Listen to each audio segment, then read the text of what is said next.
കൊച്ചി കുണ്ടന്നൂരിലെ സ്വാശ്രയ engineering college management association office KSU പ്രവർത്തകർ അടിച്ചു തകർത്തു. അക്രമത്തിൽ പ്രതിഷേധിച്ച് സംസ്ഥാനത്തെ സ്വാശ്രയ എഞ്ചിനീയറിംഗ് കോളേജുകൾ നാളെ അടച്ചിടാൻ എഞ്ചിനീയറിംഗ് കോളേജ് അസോസിയേഷൻ തീരുമാനിച്ചു. MBA, MCA കോളേജുകളും അടച്ചിടും. Kerala self financing engineering college management association executive committee യോഗം ചേരാനിരിക്കെയാണ് KSU പ്രവർത്തകർ കൊച്ചി കുണ്ടന്നൂരിലെ ഓഫീസ് കെട്ടിടം അടിച്ചു തകർത്തത്. മരിച്ച പാമ്പാടി നെഹ്റു കോളേജ് വിദ്യാർത്ഥി ജിഷ്ണുവിന്റെ കുടുംബത്തിന് നീതി കിട്ടണമെന്നാവശ്യപ്പെട്ടായിരുന്നു പ്രതിഷേധം. ഈ സമയം മാനേജ്മെന്റ് അസോസിയേഷൻ പ്രതിനിധികൾ ഓഫീസിലുണ്ടായിരുന്നു.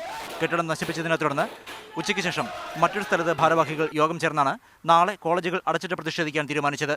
120 എഞ്ചിനീയറിംഗ് കോളേജുകൾ കൂടാതെ MBA, MCA കോളേജുകളും നാളെ അടച്ചിടും.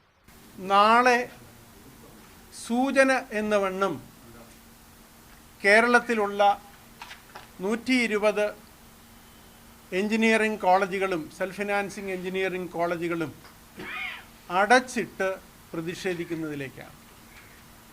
അങ്ങനെയുള്ളൊരു തീരുമാനമാണ് അസോസിയേഷൻ ഭാരവാഹികൾ എടുത്തിരിക്കുന്നത്. സുഗമമായ പ്രവർത്തന സാഹചര്യം ഒരുക്കിയില്ലെങ്കിൽ അനിശ്ചിതകാലത്തേക്ക് കോളേജുകൾ അടച്ചിടുമെന്ന് അസോസിയേഷൻ മുന്നറിയിപ്പ് നൽകി. സ്വാശ്രയ കോളേജ് വിഷയം പഠിക്കാൻ സർക്കാർ സമിതിയെ നിയോഗിച്ചതിനെ അസോസിയേഷൻ സ്വാഗതം ചെയ്തു. പാമ്പാടി നെഹ്റു കോളേജിലെ വിഷയങ്ങളെക്കുറിച്ച് കേട്ടുകേൾവിയല്ലാതെ ഒന്നും അറിയില്ലെന്നും വിഷയം പഠിക്കുമെന്നും മാനേജ്മെന്റ് അസോസിയേഷൻ ഭാരവാഹികൾ പറഞ്ഞു. മാതൃഭൂമി ന്യൂസ്, കൊച്ചി. മാനേജ്മെന്റുകളെ മൂലക്കിരുത്തണ്ടേ എന്നാണ് സൂപ്പർ പ്രൈം ടൈം ചർച്ച ചെയ്യുന്നത്. ഈ വിഷയത്തിൽ പ്രതികരിക്കാൻ SFI സംസ്ഥാന സെക്രട്ടറി M. വിജിൻ, KSU സംസ്ഥാന പ്രസിഡന്റ് VS ജോയ്,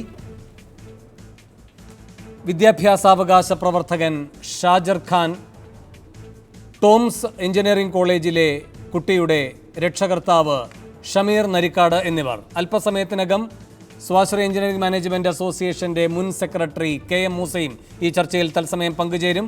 വിദ്യാഭ്യാസ മന്ത്രി C. രവീന്ദ്രനാഥ് ടെലിഫോണിലും ഈ ചർച്ചയിൽ പങ്കുചേരും. അതിഥികളിലേക്ക് പോകും മുൻപ് 1 മിനിറ്റ് ദൈർഘ്യമുള്ളൊരു ഇടവേള.